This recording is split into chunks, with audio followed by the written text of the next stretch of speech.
Padre nuestro que estás en los cielos, Señor. Dios Todopoderoso, Padre Celestial, Dios del universo, Dios del cielo, Señor. En esta tarde, Señor, quiero darte honra y gloria, la honra y la gloria que tú te mereces, Señor, porque eres Dios Todopoderoso.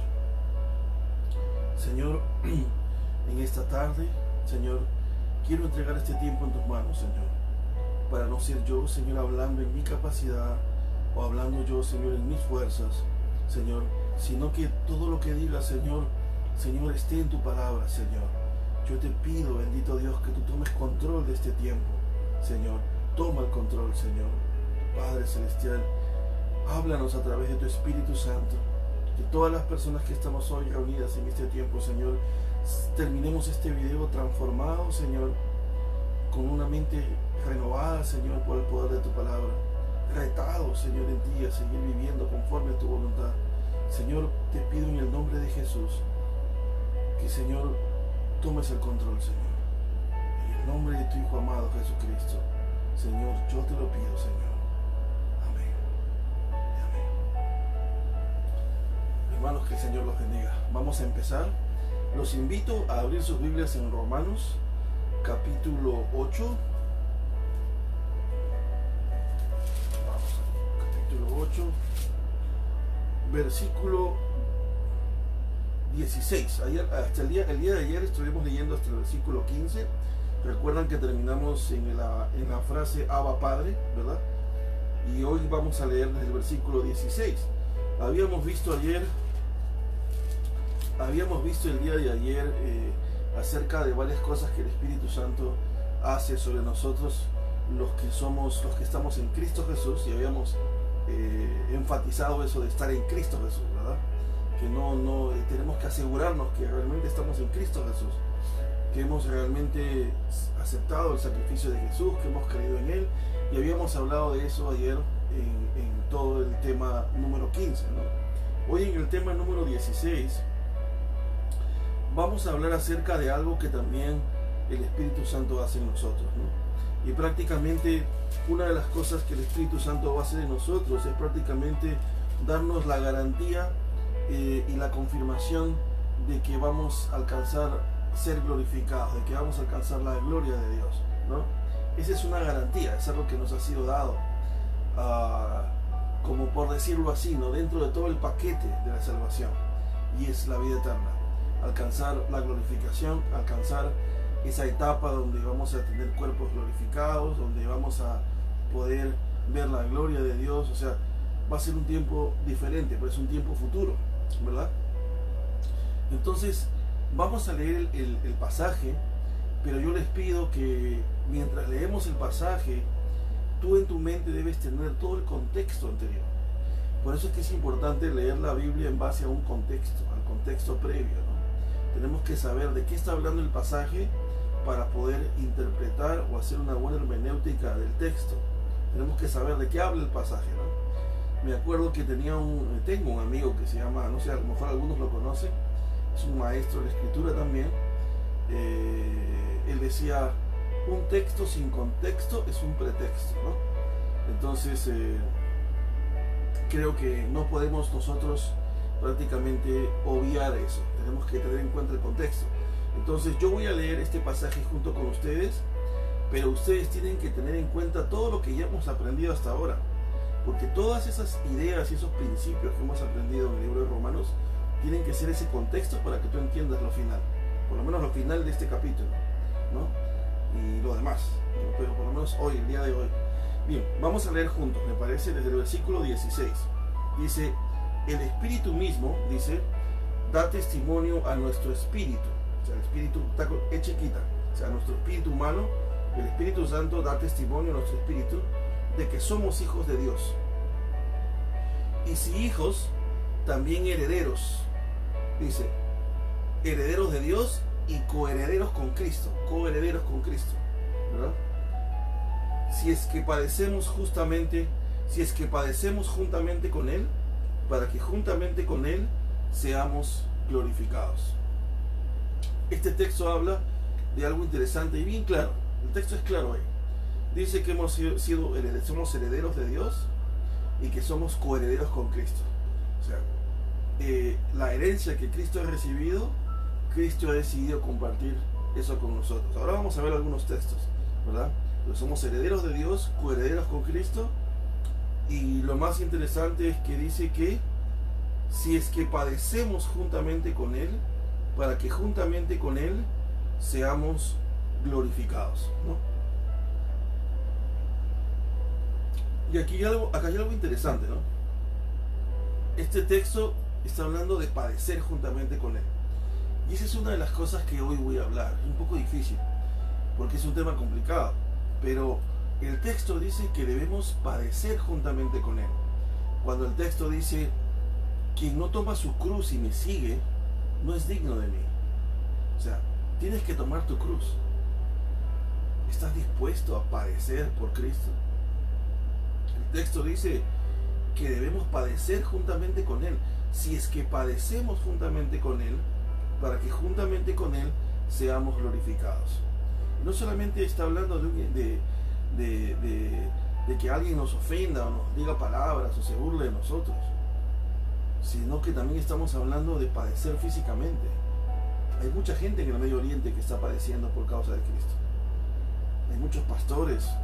Si tú quieres saber un poquito más sobre eso, yo te invito a que tú entres a la organización Heart Cry, que es el corazón que llora, que es la organización de Paul Washer,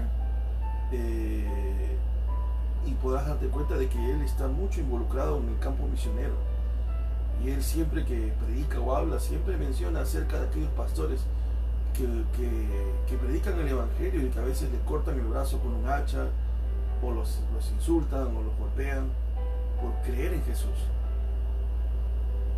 Mi pregunta es, ¿tú estás dispuesto a morir por Él? Si tuvieras que morir por Cristo, ¿lo harías? ¿Estás dispuesto a padecer juntamente con Él? ¿Qué es lo que tu teología te dice? A lo mejor tu teología te está diciendo de que porque eres un hijo de Dios, entonces tienes que pasar momentos buenos y todo tiene que ser bonito y hermoso. Pero con todo respeto te digo, esa no es la teología bíblica. La teología en la Biblia nos enseña de que vamos a pasar momentos difíciles, de que va a haber momentos difíciles en nuestras vidas, pero la Biblia nos promete que Jesús va a estar con nosotros. Él dijo, estaré con ustedes hasta el fin del mundo. Dios nos ha enviado al Espíritu Santo como nuestro ayudador. Él sí nos promete lo que hoy vamos a hablar, que vamos a vivir en gloria con Él. Allá. Pero aquí, en este mundo, dice la Biblia, en el mundo tendréis aflicción, dijo Jesús, pero confiad, yo he vencido al mundo. En el mundo tendréis aflicción, pero confiad, yo he vencido al mundo. Él no dijo nunca, ni predicó nunca. Jesús nunca enseñó de que en este mundo no íbamos a tener aflicción. Así que nosotros tenemos que estar conscientes de que pasaremos aflicción. Pero Él ha prometido estar con nosotros, porque Él venció al mundo. Entonces, este versículo nos promete de que vamos a ser herederos, coherederos. Y está relacionado al contexto, porque anteriormente hemos visto que sufrimos por causa del pecado, que tenemos que pelear con la ley de nuestros miembros, y eso es una lucha espiritual constante entre querer obedecer a Dios y querer desobedecer la ley de Dios. Y Pablo nos dice, pero tengan esperanza, porque esto no termina aquí. El hecho de que ahora sean salvos y hayan creído en Jesús les da la esperanza de que van a alcanzar vida eterna y que vamos a vivir en gloria, de que vamos a ser redimidos algún día. Nuestros cuerpos serán por fin redimidos totalmente del pecado, de este mundo. Entonces, eso es importante. Vamos a seguir leyendo porque hoy quiero compartir muchos textos con ustedes. Y bueno, si ustedes desean, los que deseen, yo tengo todos los textos en el PDF para compartirlos, y esos textos son cruciales, importantes. Muy bien, entonces sigamos leyendo hasta el versículo 18. Dice, Pues tengo por cierto que las aflicciones del tiempo presente no se comparan con la gloria venidera que en nosotros ha de manifestarse. O sea, las aflicciones de ahora no tienen comparación con lo que viene. Lo que viene es grandioso. Es wow, increíble, maravilloso. Eso no se compara con esto. Esa es una razón para tener esperanza de que en medio de las aflicciones sabemos que viene algo mejor. Porque el Espíritu Santo da testimonio de eso en nuestros corazones, porque hemos decidido seguir a Jesús. Solo aquellos que decidieron en su corazón seguir a Jesús y creer en Él, tenemos esa esperanza. Y dice, porque el versículo 19, porque el anhelo ardiente de la creación es el aguardar la manifestación de los hijos de Dios, porque la creación fue sujeta a vanidad, no por su propia voluntad, sino por causa del que la sujetó en esperanza, porque también la creación misma será libertada de la esclavitud de corrupción a la libertad gloriosa de los hijos de Dios. Estamos esclavos a esta carne, al pecado, y a pesar que tenemos las armas para pelear contra él, aún nuestro cuerpo siempre tendrá esa lucha constante. Pero seremos rescatados de esa corrupción, dice el texto. Muy bien, versículo 21. Dice, versículo 22. Porque sabemos que toda la creación gime a una, y a una, dice, está con dolores de parto hasta ahora. Y no solo ella, sino que también nosotros mismos, dice, que tenemos las primicias del Espíritu, nosotros también gemimos dentro de nosotros mismos, esperando la adopción, la redención de nuestro cuerpo. O sea, hay una lucha espiritual tan fuerte que eso nos aflige, pero estamos esperando esa redención de nuestro cuerpo que es pronta. Dice, porque en esperanza fuimos salvos, pero la esperanza que se ve no es esperanza, porque lo que alguno ve, hay que esperarlo. O sea, si tú lo pudieses ver, ¿para qué lo vas a esperar, no? Dice, pero si esperamos lo que no vemos, con paciencia lo aguardamos. Si esperamos lo que no vemos, con paciencia lo aguardamos, ¿verdad? Y obviamente está refiriéndose a la venida del Señor, cuando el Señor tenga que venir, ¿verdad? Regresar, el Señor Jesucristo. Y está diciendo que obviamente nosotros no lo podemos ver. A lo mejor algunas personas nos dirán, ya, sí, como dice 2 de Pedro capítulo 3, ¿no? A lo mejor estás cansado de esperar, pero dice, tenga paciencia, ¿no? El día del Señor ya viene. El Señor viene pronto. Y aquí el texto dice, pero si esperamos lo que no vemos con paciencia, la aguardamos. Estamos a la expectativa, esperando el día. Muy bien, eso es lo que vamos a hablar con respecto a este texto. Prácticamente este texto Pablo nos está mencionando de que el Espíritu Santo puede dar testimonio en nosotros, nos garantiza de que nosotros vamos a alcanzar ese momento, que nuestros cuerpos van a ser redimidos del pecado, que vamos a ser liberados de la corrupción de nuestro cuerpo, que quiere pecar y faltar a la ley de Dios, y que vamos a ir con Él y vamos a heredar el reino, dice, coherederos con Cristo. O sea, Pablo nos está haciendo ir hacia el futuro. Pablo nos está haciendo ver más allá de lo que nuestros ojos ven en el presente. Y yo quiero con ustedes compartir algunos textos, que los tengo aquí escritos, todos los versículos, para no buscar texto por texto y demorarme. Quiero leer con ustedes Mateo 25, capítulo 34. Dice, Mateo 25, 34, dice, entonces el rey dirá a los de su derecha, venid, benditos de mi Padre, heredad, dice, el reino preparado para vosotros desde la fundación del mundo. Gálatas 3:29, y si vosotros sois de Cristo, ciertamente linaje de Abraham sois, y herederos según la promesa. Somos herederos, hermano. Efesios 1:11, en él, o sea, en Cristo, asimismo tuvimos herencia, habiendo sido predestinados conforme al propósito del que hace todas las cosas, según el designio de su voluntad. Colosenses 1:12. Con gozo, dando gracias al Padre, que nos hizo aptos para participar de la herencia de los santos en luz. Todos estos textos hablan de una herencia, hermano. Tenemos herencia en los cielos. Y el Espíritu Santo da testimonio de eso. Aquí no se termina todo. Quizás para algunos el fin es la muerte, pero no. Para los que creemos en Jesús y los que no creen en Jesús, el fin no es la muerte. Porque si tú naces de nuevo, no experimentarás la segunda muerte. Pero si tú no naces de nuevo, morirás 2 veces y nacerás una vez. El que no cree en Cristo nace una vez, pero muere 2 veces. Nace una vez, muere físicamente y muere por segunda vez en la eternidad. Nosotros nacemos 2 veces y morimos una vez.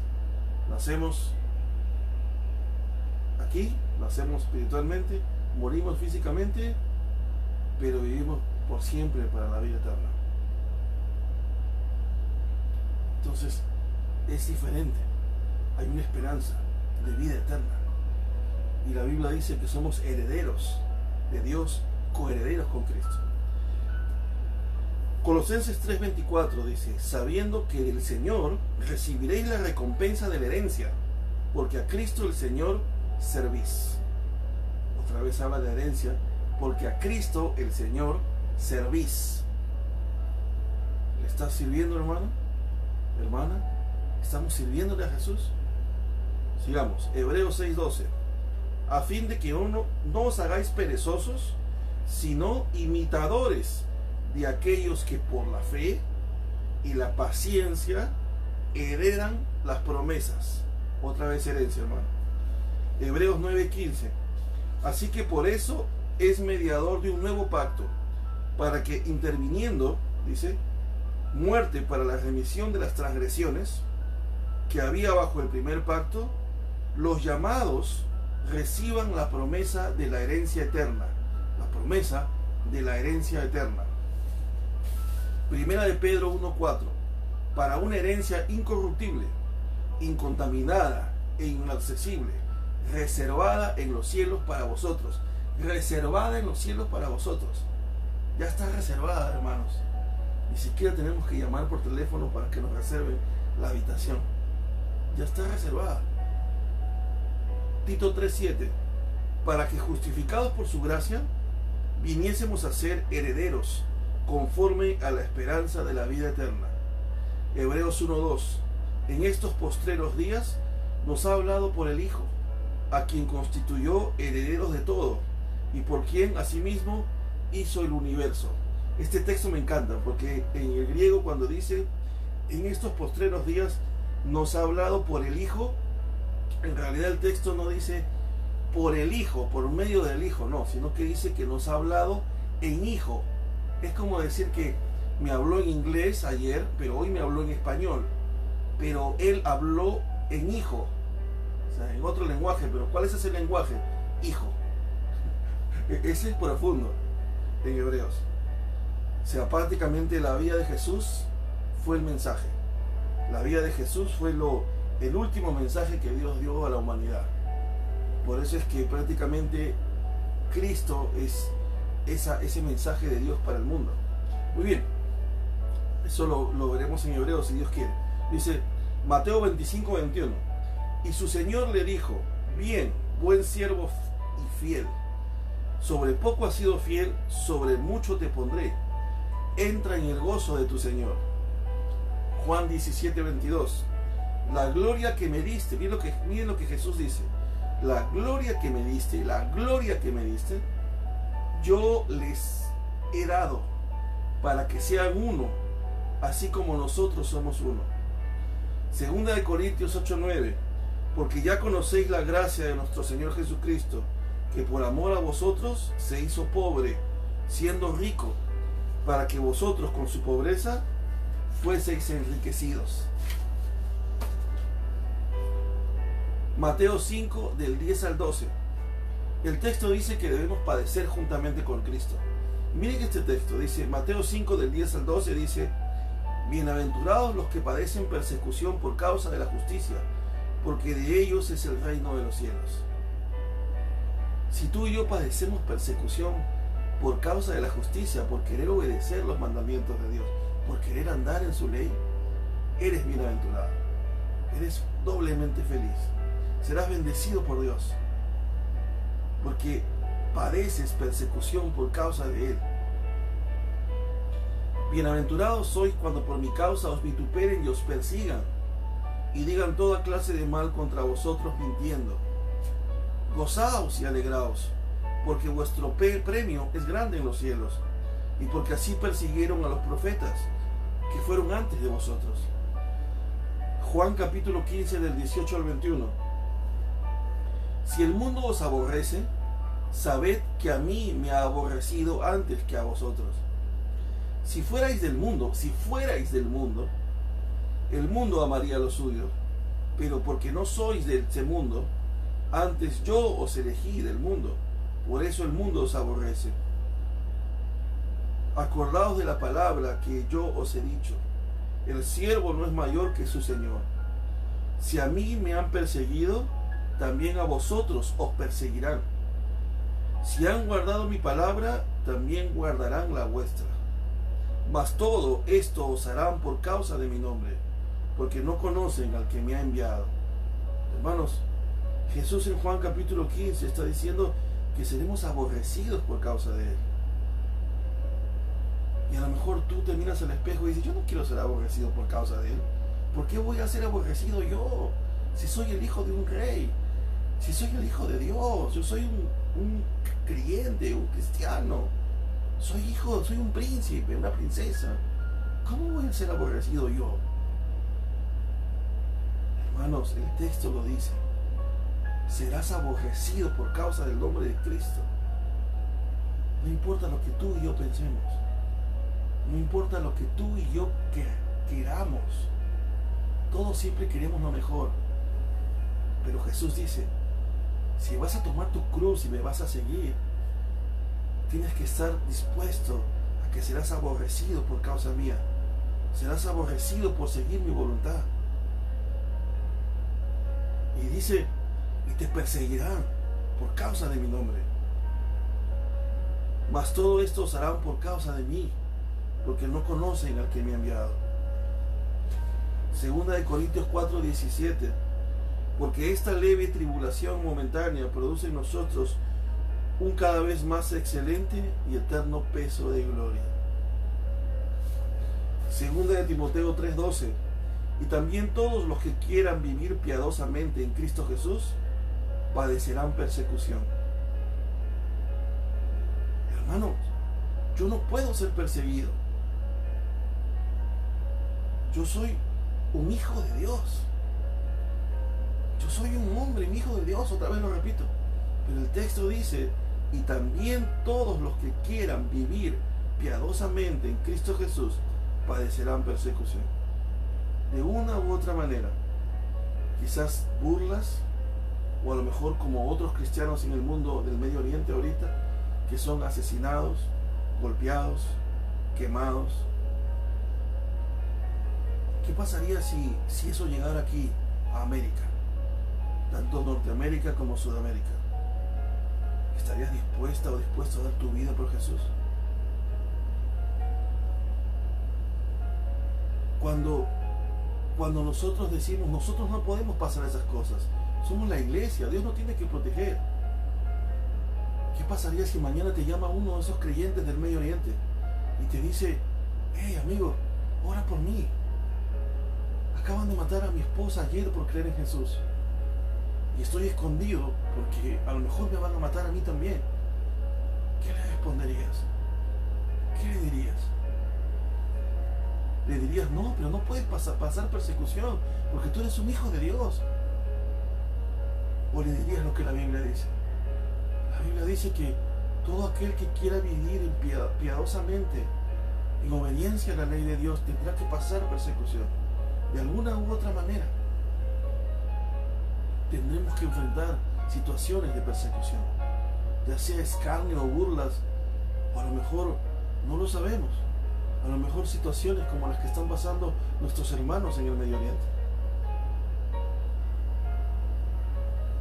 Filipenses capítulo 3 del 20 al 21 dice: mas nuestra ciudadanía está en los cielos, de donde también esperamos al Salvador, al Señor Jesucristo, el cual transformará el cuerpo de la humillación nuestra para que sea semejante al cuerpo de la gloria suya. O sea, nuestros cuerpos serán transformados, y serán transformados como la gloria de Él, por el poder con el cual puede también sujetar a sí mismo todas las cosas.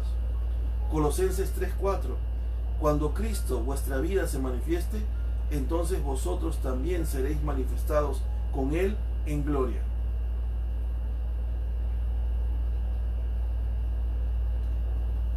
Primera de Juan capítulo 3 verso 2: amados, ahora somos hijos de Dios, y aún no se ha manifestado lo que hemos de ser, pero sabemos que cuando Él se manifieste, seremos semejantes a Él, porque lo veremos tal como Él es. Primera de Corintios 15 del 35 al 44: pero dirá alguno: ¿cómo resucitarán los muertos? ¿Con qué cuerpo vendrán? Necio, lo que tú siembras no se vivifica, sino muere antes. Y lo que siembras no es el cuerpo que ha de salir, sino el grano desnudo, ya sea de trigo u otro de grano. Pero Dios le da el cuerpo como Él quiso, y a cada semilla su propio cuerpo. No toda carne es la misma carne, sino que una carne es la de los hombres, otra carne es la de las bestias, otra la de los peces y otra la de las aves. Y hay cuerpos celestiales y cuerpos terrenales. Pero una es la gloria de los celestiales y otra la de los terrenales. Una es la gloria del sol, otra la gloria de la luna, y otra la gloria de las estrellas, pues una estrella es diferente de otra en gloria. Así también es la resurrección de los muertos. Se siembra en corrupción, pero se resucitará en incorrupción. Tiempo que viene, hermanos.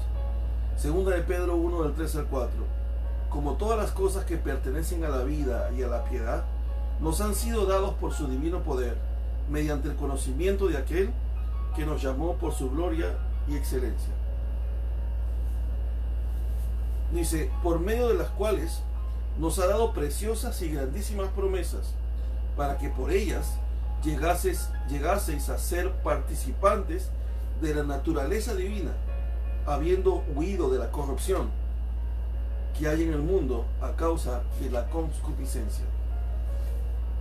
Hay un montón de textos, hermanos, que respaldan que nos espera la vida eterna, que nuestros cuerpos serán transformados y que alcanzaremos la gloria de Dios, que seremos rescatados de la corrupción de nuestro cuerpo.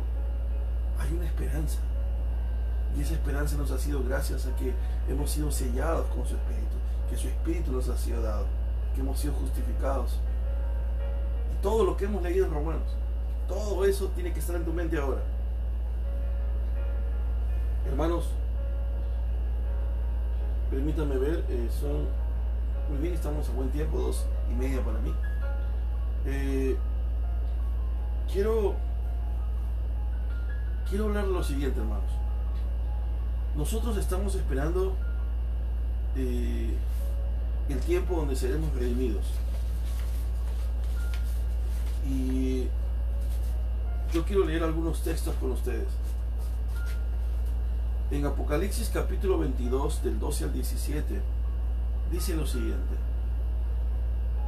he aquí yo vengo pronto, y mi galardón conmigo, para recompensar a cada uno según su obra. El texto está diciendo, hermanos, que seremos recompensados de acuerdo a nuestras obras. ¿Estamos listos para encontrarnos con Él? ¿Estás listo o lista para dar cuentas de tus obras? Yo soy el alfa y el omega, el principio y el fin, el primero y el último. Bienaventurados los que lavan sus ropas para tener derecho al árbol de la vida y para entrar por las puertas en la ciudad. Hermanos, ¿nos estamos santificando para ese día? ¿Estamos viviendo en santidad? ¿Estamos viviendo piadosamente, respetando la ley de Dios? Si no es así, hermanos, este es el tiempo donde el apóstol Pablo nos está, a través de Romanos y a través de los textos que estamos leyendo, nos está exhortando a que lo hagamos, que empecemos a caminar en obediencia a la ley de Dios, que busquemos caminar en santidad. Como les dije hace unos videos atrás, si no lo estabas haciendo, perdónate a ti mismo, pide perdón al Señor y empieza, continúa. Dice el texto, Apocalipsis 22, versículo 15, mas los perros estarán fuera y los hechiceros, los fornicarios, los homicidas, los idólatras y todo aquel que ama y hace mentira. Yo, Jesús, he enviado mi ángel para daros testimonio de estas cosas en las iglesias. Yo soy la raíz y el linaje de David, la estrella resplandeciente de la mañana. Y el espíritu y la esposa dicen, ven. Y el que oye diga, ven. Y el que tiene sed, venga. Y el que quiera, tome el agua de la vida gratuitamente. Primera de Tesalonicenses capítulo 4 del verso 13 al 18. El texto dice, por favor, aquí sí quiero explicarles algo, hermanos. Todos estamos esperando que el Señor venga. Y hay varias posturas para esto. La postura de que va a haber un rapto pretribulacional, la postura de que va a haber un rapto a la mitad de la tribulación, terminando la tribulación y empezando la gran tribulación, y la postura de que el rapto va a ser después de la gran tribulación y que ese arrebatamiento va a ser junto con la segunda venida, van a ser un mismo evento. Están estas tres posturas. Y ustedes saben, hermanos, de que en todos los videos que hemos tenido hasta el momento, yo siempre soy respetuoso de las posturas y nunca he querido entrar en discusión y nunca he querido entrar porque el libro de Romanos es un libro es prácticamente el libro más complejo del Nuevo Testamento, pero se presta para entrar en posturas, como si la salvación se pierde o no se pierde, si nosotros elegimos a Dios o Dios nos elige a nosotros. Y hay un montón de posturas, dos posturas, sobre todo la arminiana y la calvinista, y que hay un encuentro entre posturas. Yo hace muchos años, hermanos, oré al Señor y le dije al Señor que me ayudara a no entrar en posturas, que me ayudara a ser lo más bíblico posible, que me ayudara a entender las Escrituras aún más y más, pero sin posturas, sin seguir posturas, teologías. Hermanos, existe la teología reformada, existe la teología calvinista, obviamente, dependiendo del tema que estamos hablando. Están los arminianos, está la teología del pacto, está la teología dispensacionalista. Hay muchas posturas. Pero yo le pedí al Señor, Señor, ayúdame. Quiero ser bíblico. Y como maestro de las Escrituras, que tiene que seguir aprendiendo, obviamente. Nadie termina de aprender, hermanos. Todo el tiempo. Hasta el último suspiro de tu vida. Es mi responsabilidad enseñar lo que la Biblia dice. Y no quiero ponerme en posturas. Sin embargo, con respecto, ¿por qué tengo que hablarles de esto? Porque el texto está hablando de eso. Estamos esperando ese día de la redención. Y algunos van a decir, ese día de la redención es el día del rapto, que ya viene. Y otros van a decir, el día de la redención es la segunda venida. Y hermanos, yo respeto las posturas, pero mi posición con respecto a esto, al tratar de ser bíblico, mi posición, yo respeto tu posición, en este punto. Y si tú quieres saber por qué yo pienso de esta manera, yo te invito a que me escribas por Messenger, me preguntes por qué. Pero mi posición es que el rapto no va a ser pretribulacional, que la iglesia tendrá que pasar por la persecución. Y mi posición, no postura, no quiero hablar de postura, mi posición, de acuerdo a la Escritura, es que la segunda venida y el arrebatamiento es un solo evento. Y como te digo, respeto tu posición. Si tú tienes una posición diferente, yo la respeto. Pero yo quiero enseñarte lo que la Biblia enseña. Yo quiero decirte lo que la Biblia enseña. Ahora, si tú me preguntas por qué, yo te voy a dar solo un pequeño detalle. Esto es muy profundo.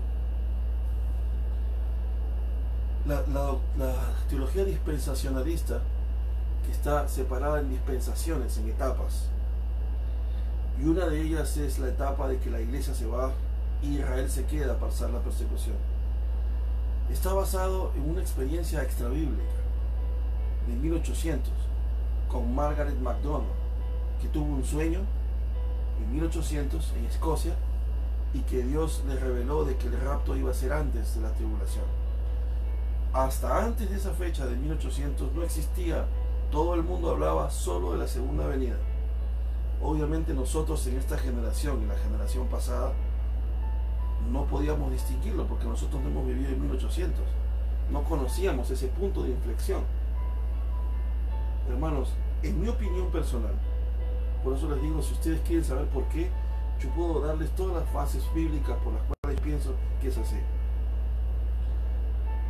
Cuando yo por muchos años he querido poner el rapto pretribulacional en los textos bíblicos, lo único que ha hecho a mí es estorbarme el análisis bíblico.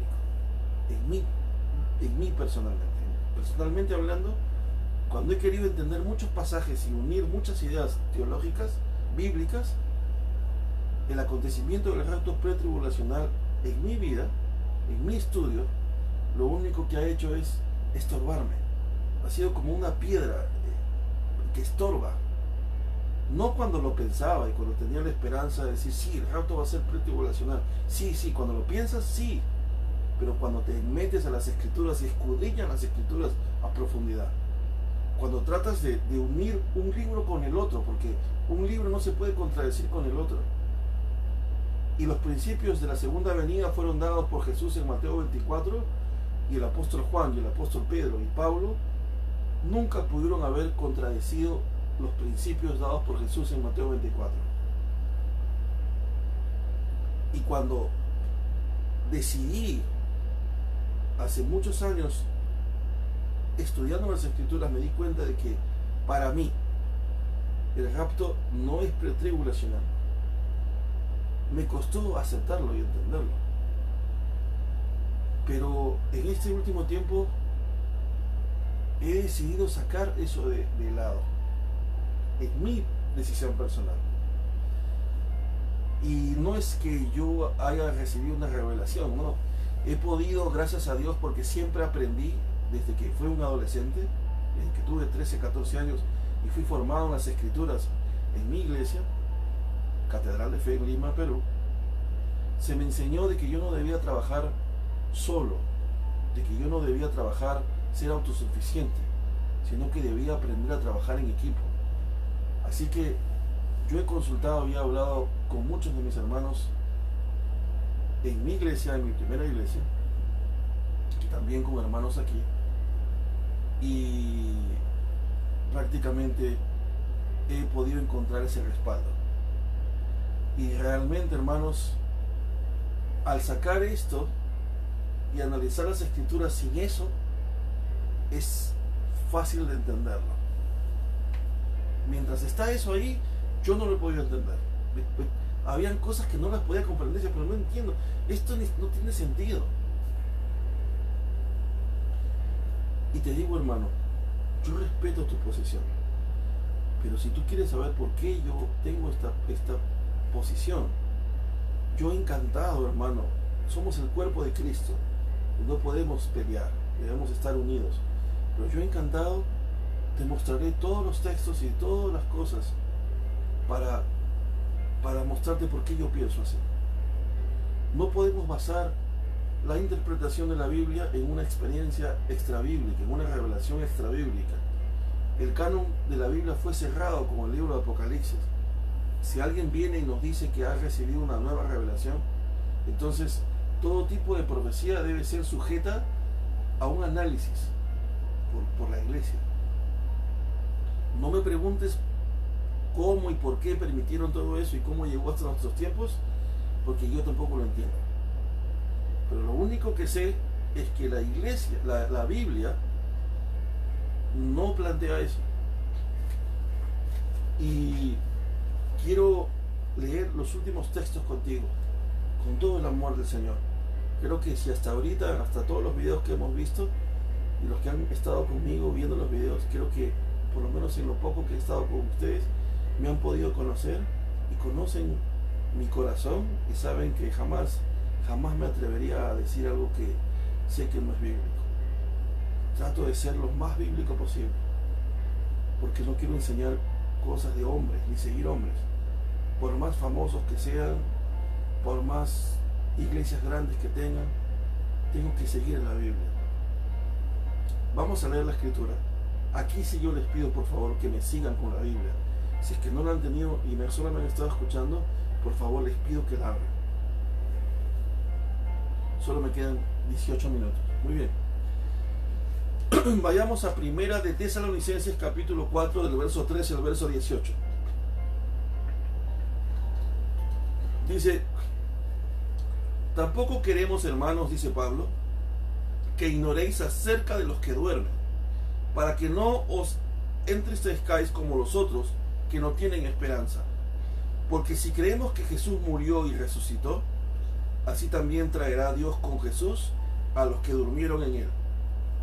Por lo cual os decimos esto en palabra del Señor, que nosotros que vivimos, que habremos quedado hasta la venida del Señor, no precederemos a los que durmieron. Porque el Señor mismo, con voz de mando, con voz de arcángel y con trompeta de Dios, descenderá del cielo, y los muertos en Cristo resucitarán primero. Luego nosotros, los que vivimos, los que hayamos quedado, seremos arrebatados juntamente con ellos en las nubes, para recibir al Señor en el aire, y así estaremos siempre con el Señor. Por tanto, alentaos los unos a los otros con estas palabras. Sí es cierto, hermanos. No, por el tiempo no puedo hacer un estudio extenso de esto. El texto dice arrebatados, y sí, yo no estoy negando el arrebatamiento. Va a haber un arrebatamiento en la segunda venida. Lo que yo estoy planteando y les he estado comentando es que no va a ser antes de pasar la tribulación. La iglesia tiene que ver al anticristo. Y ustedes me dirán, ¿what? Como dicen algunos, ¿qué? Hermanos, pasemos a Primera de Tesalonicenses capítulo 5 del 1 al 11. Dice: pero acerca de los tiempos y de las ocasiones, no tenéis necesidad, hermanos, de que yo os escriba. Primera de Tesalonicenses capítulo 5 del verso 1 al 11. Primera de Tesalonicenses capítulo 5 del verso 1 al 11. Pero acerca de los tiempos y de las ocasiones, no tenéis necesidad, hermanos, de que yo os escriba. Porque vosotros sabéis perfectamente que el día del Señor vendrá así como ladrón en la noche. Que cuando digan paz y seguridad, entonces vendrá sobre ellos destrucción repentina, como los dolores de la mujer encinta, y no escaparán. Mas vosotros, hermanos, no estáis en tinieblas, para que el día os sorprenda como ladrón. Siempre decimos, oh no, el rapto va a ser como ladrón, como día ladrón en la noche. Nadie sabe. Cierto, nadie sabe el día ni la hora. Pero igual no nos puede sorprender. Dice que nosotros no estamos en tinieblas para que ese día nos sorprenda como ladrón. Nosotros sabemos mirar, sabemos distinguir. Si conocemos las Escrituras, vamos a saber discernir. El que no conoce las Escrituras va a estar perdido. ¿Qué está pasando? ¿Qué está sucediendo? No entiendo nada. Por eso Jesús nos manda a escudriñar las Escrituras. Y aquí el texto dice que a nosotros no nos puedes sorprender como ladrón. Dice: porque todos vosotros sois hijos de luz e hijos del día. No somos de la noche ni de las tinieblas. Por eso que no te puedes sorprender como ladrón. Por tanto, no durmamos como los demás, sino velemos y seamos sobrios. Nos está hablando de ese día, hermanos. No durmamos, velemos. Dice, pues los que duermen de noche duermen, y los que se embriagan de noche se embriagan. Pero nosotros que somos del día, seamos sobrios, habiéndonos vestido con la coraza de fe y de amor, y con la esperanza de salvación como yelmo, porque no nos ha puesto Dios para ira, sino para alcanzar salvación por medio de nuestro Señor Jesucristo, quien murió por nosotros, para que ya sea que velemos o que durmamos, vivamos juntamente con Él. No voy a entrar en eso ahorita porque, como digo, es un tema largo, no es el tema de hoy, pero muchos confunden cuando dice que Dios nos ha separado para ira y piensan y relacionan eso con la tribulación. No tiene nada que ver, son dos cosas diferentes. Está hablando de la ira del día, de la ira del Señor, y es distinto, hermano, son dos partes diferentes. Muy bien, segunda de Tesalonicenses capítulo 2 del verso 1 al verso 4. Segunda de Tesalonicenses capítulo 2 del verso 1 al verso 4. Miren lo que dice aquí. Dice, pero con respecto a la venida de nuestro Señor Jesucristo y nuestra reunión con Él, miren, pero con respecto a la venida de nuestro Señor Jesucristo y nuestra reunión con Él, y todos hemos leído que el texto de Tesalonicenses dice, y nos reuniremos con Él, nos encontraremos con Él, y todos hemos relacionado eso con el rapto, con el arrebatamiento, que es cierto en la segunda venida del mismo evento, pero no es aquí, y le voy a decir por qué. Veamos el texto.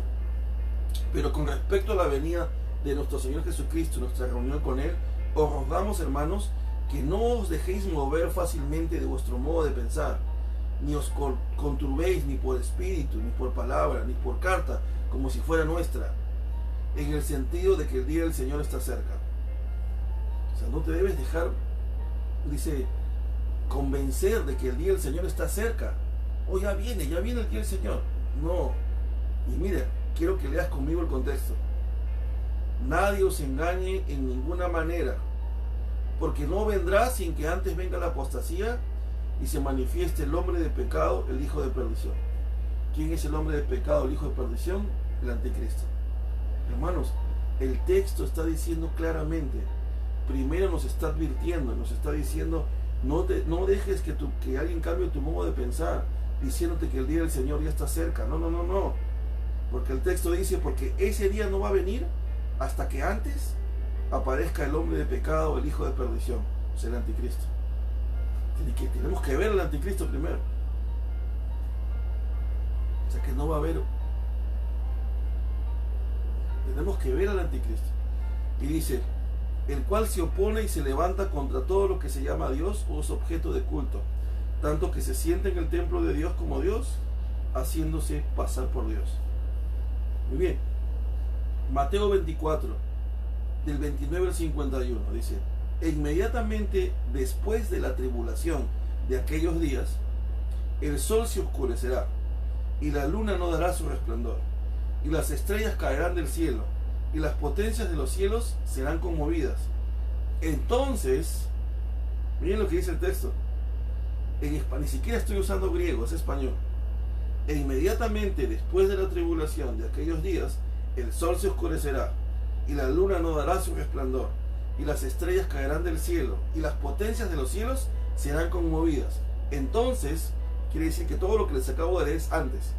Entonces, aparecerá la señal del Hijo del Hombre en el cielo, y entonces lamentarán todas las tribus de la tierra, y verán al Hijo del Hombre viniendo sobre las nubes del cielo, con poder y con gloria. Y enviará sus ángeles con gran voz de trompeta, y juntará a sus escogidos de los cuatro vientos, desde un extremo del cielo hasta el otro. De la higuera aprended la parábola. Cuando ya su rama está tierna y brotan las hojas, sabéis que el verano está cerca.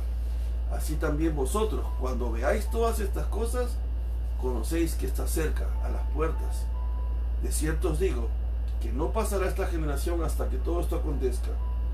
El cielo y la tierra pasarán, pero mis palabras no pasarán.